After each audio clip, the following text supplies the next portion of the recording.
What is about to happen to American households this summer is not a prediction. It is a mathematical equation, one that has already been calculated, already confirmed, already set in motion, and one that virtually nobody in mainstream financial media is adding up for you clearly enough to understand what is coming. Here's the equation. Start with this. As of the fourth quarter of 2025, Americans collectively carry $1.28 trillion in credit card debt. That is the highest balance ever recorded since the Federal Reserve Bank of New York began tracking this data in 1999. Not just high, record-breaking, historic. Then add this. Consumer prices are 26% higher than they were in December of 2019. 26%. That means every dollar you spend on groceries, utilities, housing, and transportation buys 26% less than it did just 6 years ago. Now add this. Gasoline has surged more than 30% in a single month following the outbreak of conflict in the Middle East, pushing the national average above $4 per gallon for the first time since August of 2022. Diesel has crossed $5.62 per gallon, up 49% since the war began. Then add this. Morningstar projects that non-durable goods, including food, apparel, paper products, and cleaning supplies, will rise 5.6% this year from tariff pass-through costs. And the worst of those price increases has not even hit store shelves yet. Industry analysts say mid to late 2026 is when the full tariff impact reaches retail prices. Then add this. Consumer sentiment at the University of Michigan collapsed to 53.3 in early April of 2026, the third lowest reading in the survey's 75-year history.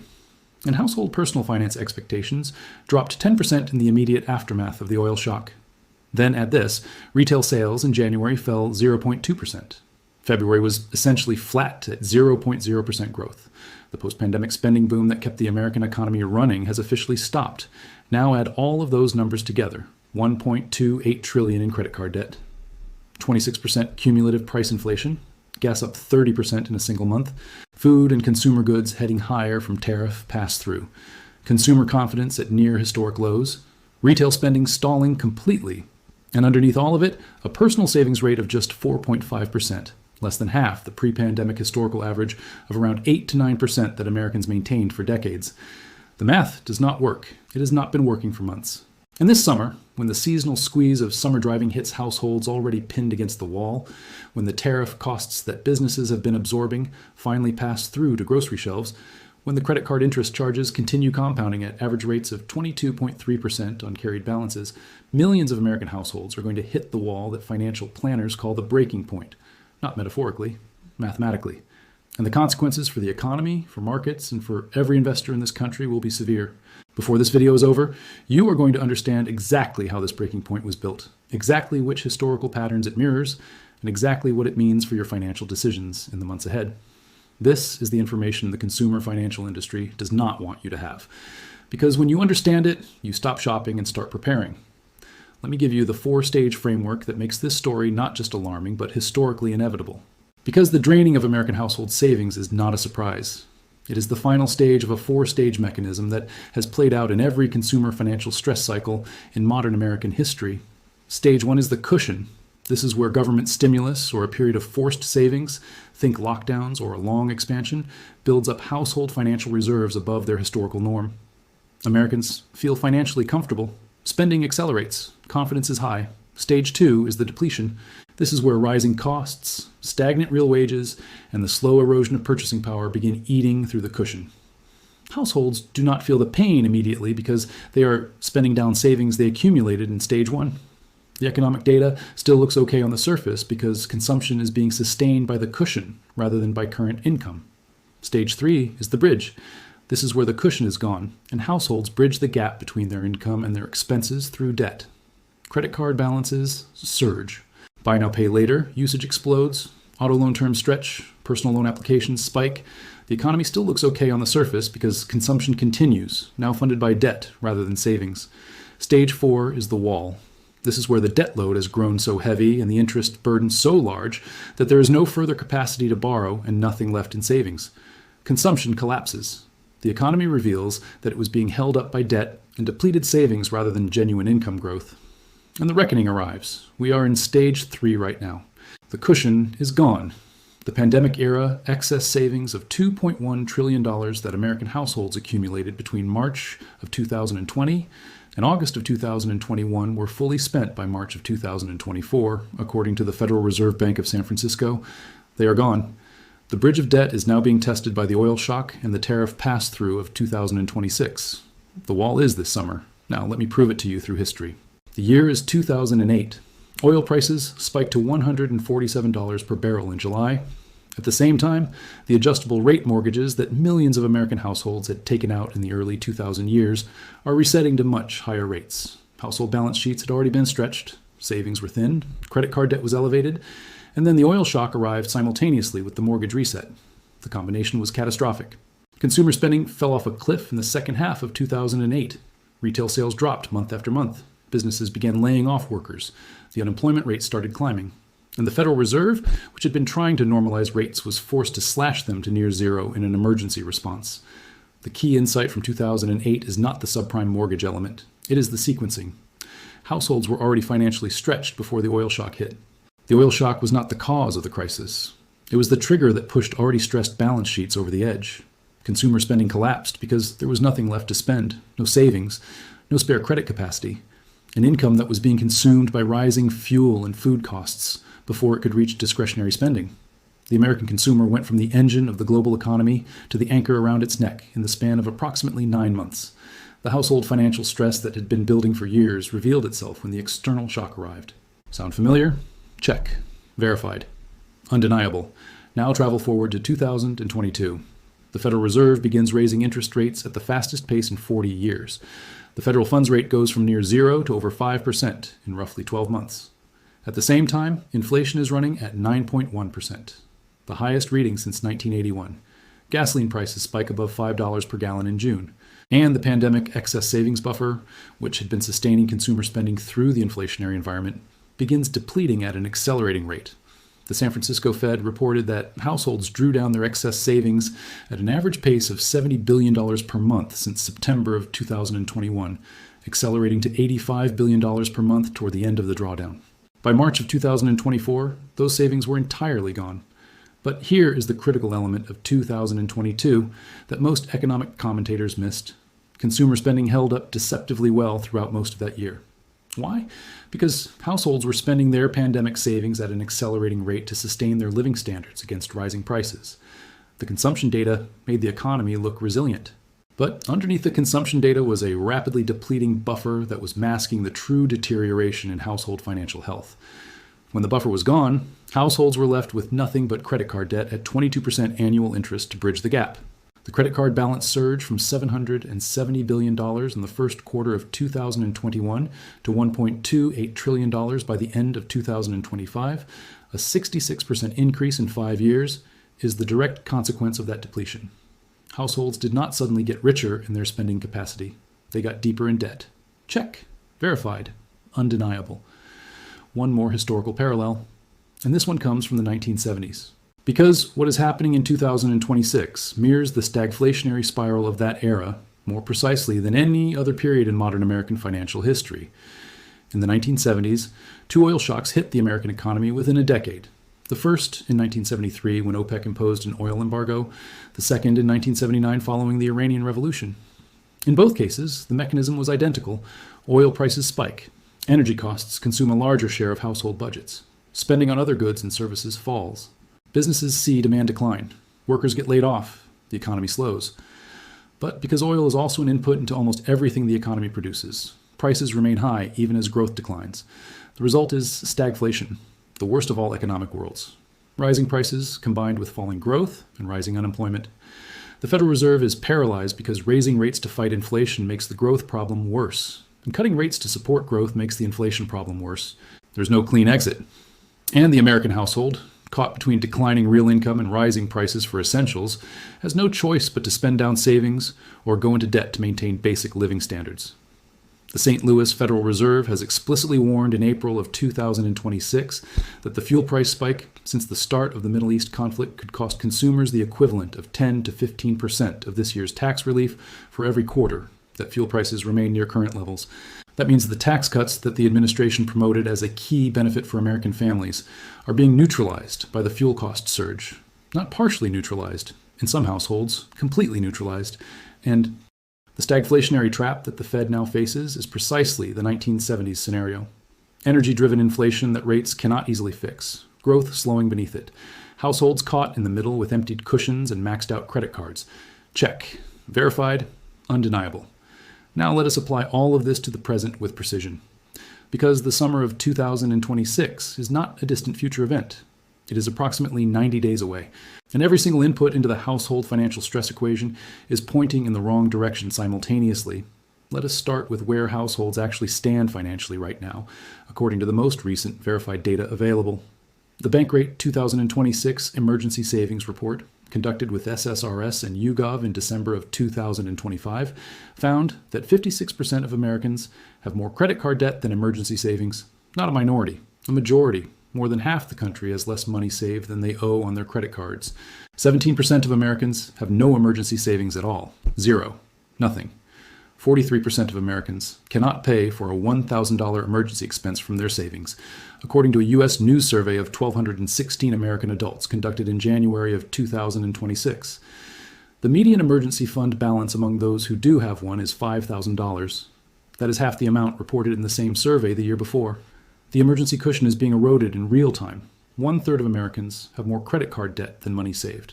And 54% of Americans say inflation is the primary reason they are saving less for emergencies. Now here is where this becomes genuinely alarming. The personal savings rate, meaning the percentage of disposable income that Americans save rather than spend, stood at 4.5% in January of 2026, according to the Bureau of Economic Analysis. That sounds like a number that means Americans are still saving. But context destroys that comfort. The historical average savings rate going back to 1959 is approximately 8 to 9%. 4.5% is barely half the historical norm. It is well below the level at which households are building any meaningful financial buffer. And it was measured before the oil shock, before gasoline crossed $4 per gallon, before diesel hit $5.62, before the tariff pass-through began hitting grocery store shelves, before the University of Michigan Consumer Sentiment Index collapsed to 53.3, the third lowest reading in 75 years. The savings rate, as of this writing, has not yet reflected the full impact of these simultaneous shocks. The data for February and March will be released on April 9th of 2026. And based on everything that happened in those months, that data is going to be ugly. Now let us build the summer stress scenario piece by piece. Gasoline is the first layer. Americans own approximately 288 million registered vehicles. Average Americans drive roughly 12,000 miles per year, which works out to about 1,000 miles per month. The average vehicle gets roughly 26 miles per gallon. At $4.11 per gallon, the current national average according to ADRA, the monthly fuel cost for an average American driver is approximately $158. Before the war, at $2.98 per gallon, the same driver was spending about $115 per month. That is a $43 per month increase per vehicle. For a household with 2 vehicles, that is $86 per month in additional fuel costs. Over the 3 months of summer driving season, that is $258 extracted from household savings or added to credit card balances. $258 sounds manageable until you stack it on top of everything else. The tariff pass-through is the second layer. Morningstar Project's non-durable goods, including food, apparel, paper products, and cleaning supplies, will rise 5.6% in 2026 from tariff pass-through. For households spending $800 per month on groceries, that is an additional $45 per month, according to Wealthbreak's analysis of the Morningstar data. Over the 3 months of summer, that is an additional $135 in grocery costs from tariff pass-through alone, on top of the baseline food inflation that has already pushed beef and veal prices up 9.4% this year, according to the USDA Economic Research Service.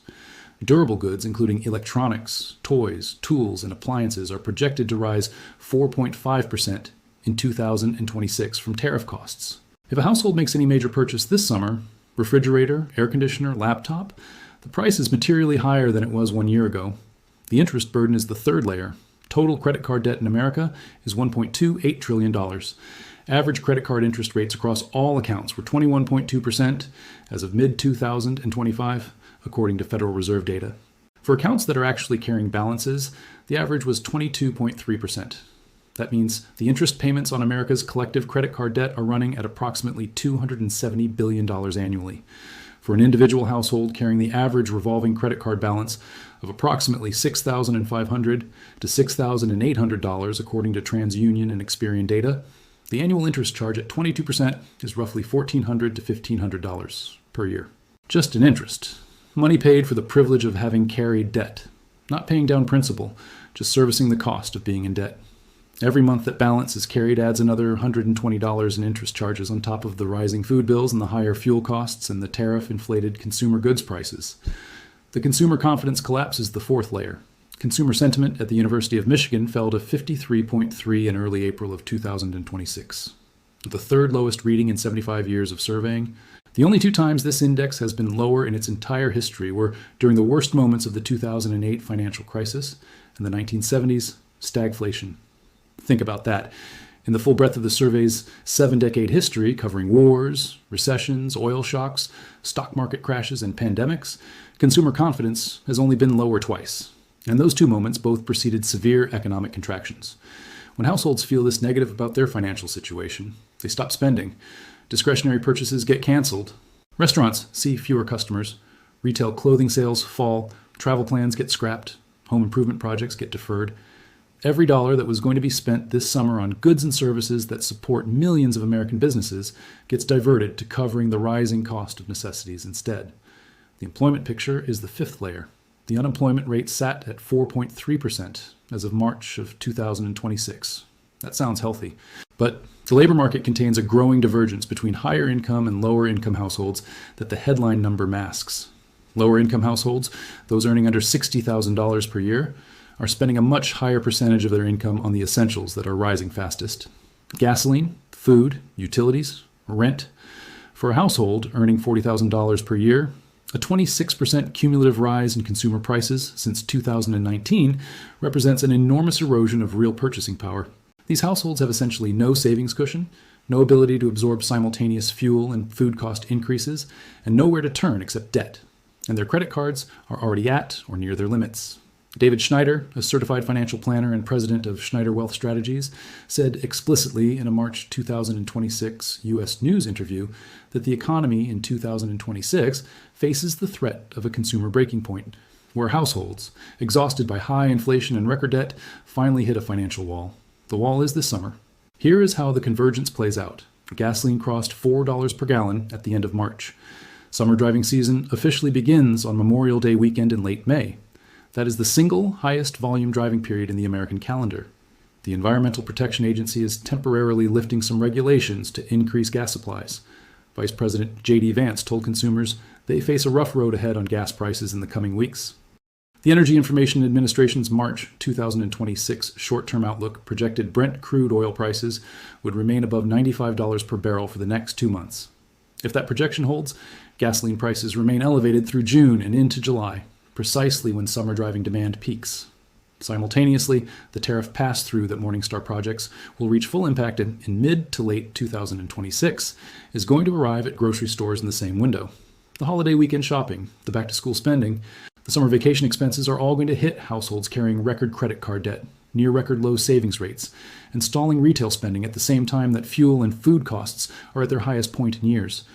The St. Louis Fed warned explicitly that the fuel price surge could eat 10 to 15% of this year's tax relief for every quarter it persists. Tax refund season, which typically provides a small financial breathing room for American households, is being swallowed by the fuel cost surge. Rising gas prices are likely to negate much of the larger tax refunds that were promoted as a key benefit of the current administration's fiscal policies, according to analysis by IRS Tax App. The mathematical squeezing of household finances from all directions simultaneously creates the conditions for the savings drain that history warns about. And when the savings drain is complete, consumption collapses. Now let me destroy the three arguments that optimistic economists are going to make to dismiss this analysis. Argument one is that employment is strong, so households can handle the pressure. Employment is strong at 4.3% unemployment. That is true. But employment being strong does not mean wages are rising faster than prices. Real wages, meaning wages adjusted for inflation, have been largely stagnant or negative for significant portions of the American workforce since 2021. Consumer prices are 26% higher than they were in late 2019. Wages did not rise 26% across the board in that time for most workers. The purchasing power destruction has been real, sustained, and cumulative. And now it is being compounded by a new oil shock and tariff-driven food inflation simultaneously. A job does not protect a household from a savings drain when the expenses are rising faster than the income. Argument 2 is that the personal savings rate at 4.5% means Americans are still saving. 4.5% of disposable income being saved means 95.5% of disposable income is being spent.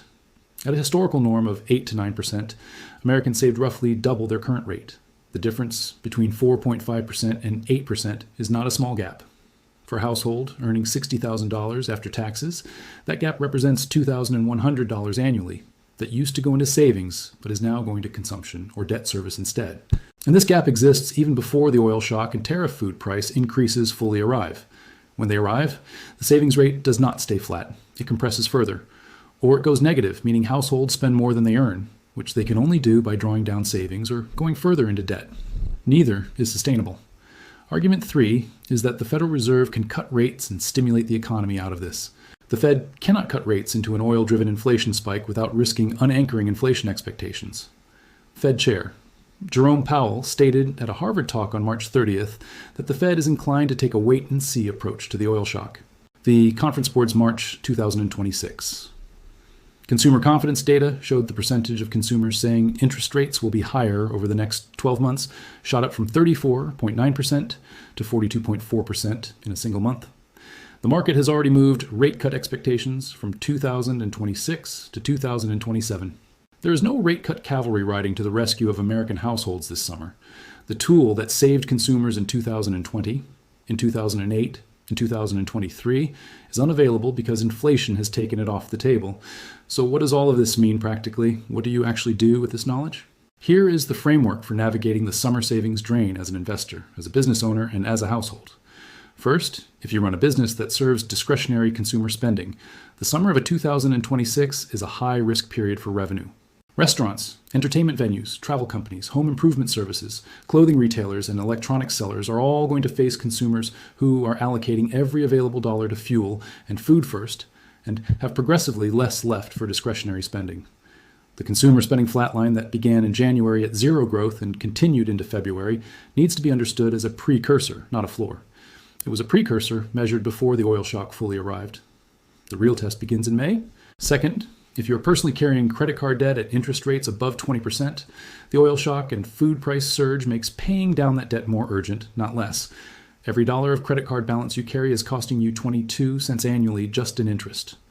As your other expenses rise with fuel and food inflation, the credit card debt becomes relatively more expensive because it is consuming a larger share of disposable income.